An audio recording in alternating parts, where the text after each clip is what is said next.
अगर आप अपने मकान का फाउंडेशन ढलाई कराने जा रहे हैं तो कुछ बातों को ध्यान देना बहुत अनिवार्य होता है। अगर उन बातों पर आप ध्यान देते हैं तो आपके मकान का फाउंडेशन बहुत मजबूत होता है।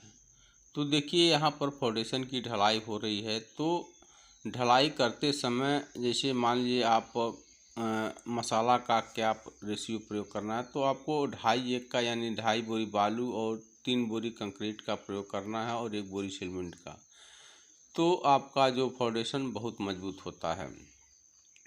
और फाउंडेशन में सबसे अहम चीज़ होता है कि सीमेंट। आपकी सीमेंट की अच्छी क्वालिटी का प्रयोग करना चाहिए। कभी आप मकान बनवा रहे हैं तो अच्छी क्वालिटी का अगर सीमेंट का प्रयोग करते हैं तो आपके मकान की जो लाइफ उम्र होती है बहुत लंबी होती है।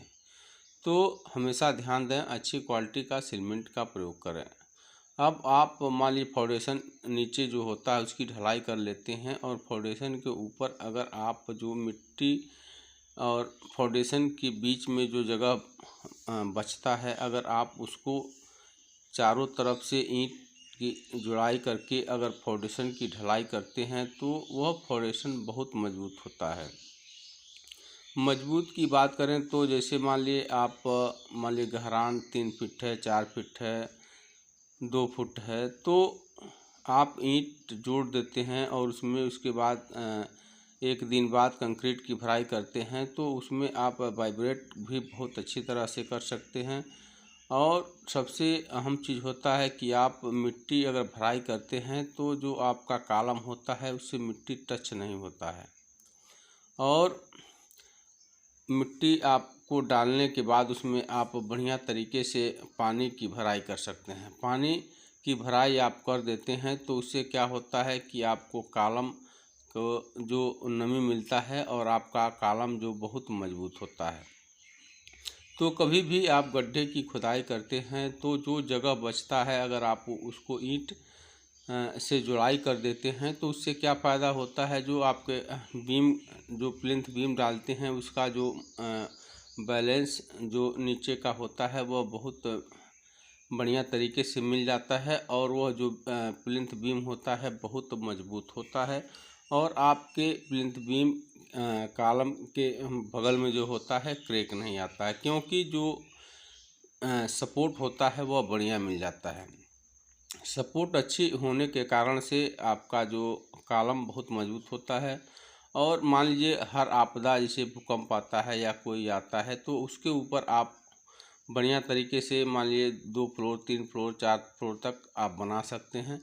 तो सबसे बड़ा फ़ायदा होता है कि आपका तराई आप बढ़िया तरीके से मान लीजिए आपका जब ईंट भीग जाता है तो जो उसमें कंक्रीट की ढलाई हुई होती है तो वह जो बढ़िया तरीके से पक जाता है और वह जो आपका बहुत मजबूत होता है।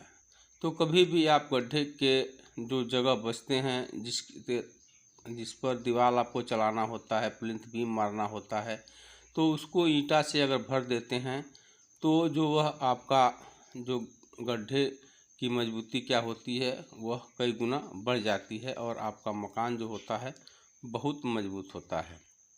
तो कभी भी आप गड्ढे में फुल माटी न भरें। आप जो जगह बचता है जहाँ पर आपको दीवार चलाना होता है उसमें आप